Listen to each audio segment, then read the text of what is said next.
അദ്ദേഹം 8 വിവാഹങ്ങൾ കഴിച്ചിട്ടുണ്ട്. 8 ഗോത്രങ്ങളിൽ നിന്നാണ് അദ്ദേഹം വിവാഹങ്ങൾ കഴിച്ചിട്ടുള്ളത്.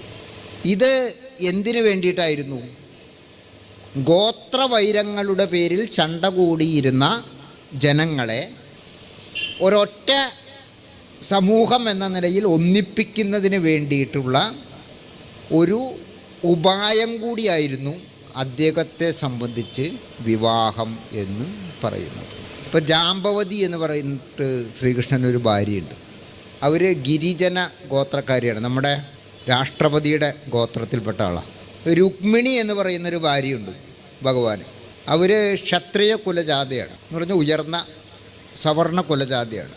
അങ്ങേയറ്റത്തെ സവർണ കുലജാത മുതൽ ഇങ്ങേയറ്റത്തുള്ള ഗിരിജന വിഭാഗക്കാരി വരെ ശ്രീകൃഷ്ണൻ്റെ ഭാര്യമാരായിരുന്നു. അവരെല്ലാം